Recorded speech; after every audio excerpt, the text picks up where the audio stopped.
এই ভালো কাজের আদেশ দেওয়া এবং মন্দ কাজ থেকে বাধা প্রদান করা এটি প্রত্যেক মুসলিমের দায়িত্ব এবং কর্তব্য জরুরিভাবে। কারণ যদি একটি সমাজ, একটি জাতি, একটি রাষ্ট্র যদি এই ভালো কাজের আদেশ দিয়ে থাকে এবং যদি মন্দ কাজ থেকে বাধা প্রদান করে থাকে, তাহলে সেই সমাজ, সেই জাতির, সেই রাষ্ট্রের মতো আর রাষ্ট্র কোনোদিনই উন্নত হতে পারবে না কোনো রাষ্ট্র। কারণ যে সমাজে ভালো কাজের আদেশ দেওয়া হয় এবং যে রাষ্ট্রে মন্দ কাজ থেকে বাধা প্রদান করা হয়, সেই সমাজ, সেই রাষ্ট্র, সেই দেশ, সেই জাতি সম্পূর্ণরূপে উন্নত হারে পৌঁছে যাবে। এটি আমি বলছি না, কারণ আল্লাহ রাব্বুল আলামিন আদেশ করেছেন প্রত্যেক জাতিকে এবং প্রত্যেক দলকে, প্রত্যেক উম্মাহকে। আল্লাহ রাব্বুল আলামিন বলেছেন যে তোমরা ভালো কাজের আহ্বান করো এবং মন্দ কাজ থেকে বাধা প্রদান করো। আল্লাহ রাব্বুল আলামিন সূরা আলে ইমরানের 104 নম্বর আয়াতের মধ্যে বলছেন,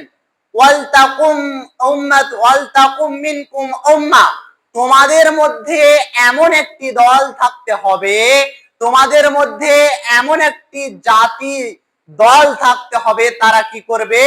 ইয়াদউনা ইলাল খায়র, তারা মানুষকে কল্যাণের দিকে আহ্বান করবে, কল্যাণের দিকে ডাকবে, অর্থাৎ ভালো কাজের দিকে তাদেরকে ডাকবে, নিয়ে আসবে ভালো কথা বলে। এবং ওয়া'মুরুনা বিল মারুফ, এবং ভালো কাজের আদেশ দেবে। ওয়ায়ানহাউনা আনিল মুনকার, এবং মন্দ কাজ থেকে বাধা প্রদান করবে। উলাইকা হুমুল মুফলিহুন, এবং তারাই হবে সফলকাম।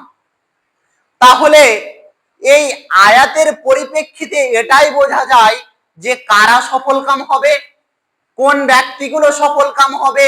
সেই ব্যক্তিগুলোই সফলকাম হবে যেই ব্যক্তি মানুষদেরকে কল্যাণের দিকে আহ্বান করবে এবং ভালো কাজের আদেশ দেবে, মন্দ কাজ থেকে বাধা প্রদান করবে।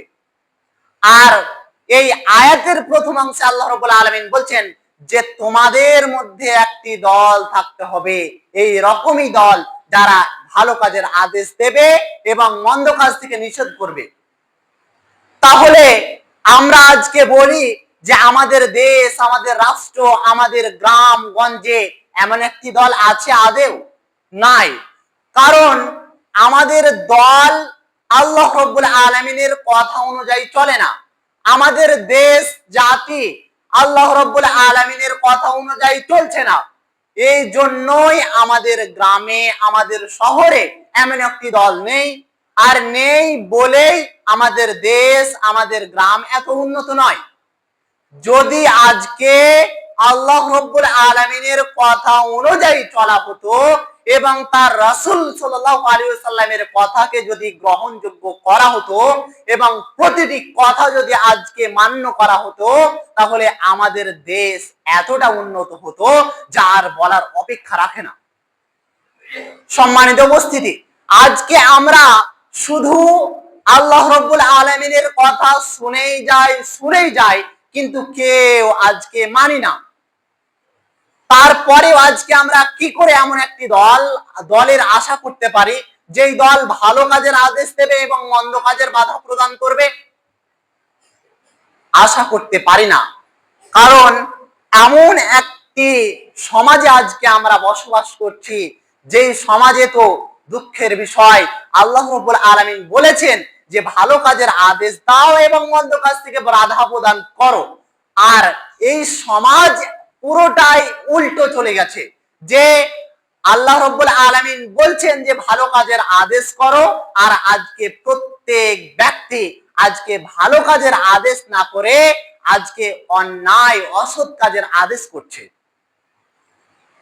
আজকে প্রত্যেক জাতি, প্রত্যেক রাষ্ট্রে আজকে ভালো কাজের আদেশ দেওয়া হয় না, আজকে অন্যায় কাজের আদেশ দেওয়া হয়। আর পরের অংশে আল্লাহ রাব্বুল আলামিন বলছেন যে অন্যায় কাজ থেকে বাধা প্রদান করো। আর ঠিক এর উল্টোটাই আজকে করা হচ্ছে। আজকে আমরা ভালো কাজের আদেশ না দিয়ে আজকে আমরা অন্যায় কাজের আদেশ দিচ্ছি। অন্যায় কাজ থেকে তো বাধা প্রদান করতে পারছি না ঠিকই, কিন্তু অন্যায় কাজ করাতে আজকে আমরা প্রত্যেক মানুষকে, প্রত্যেক সন্তানকে বাধ্য করছি।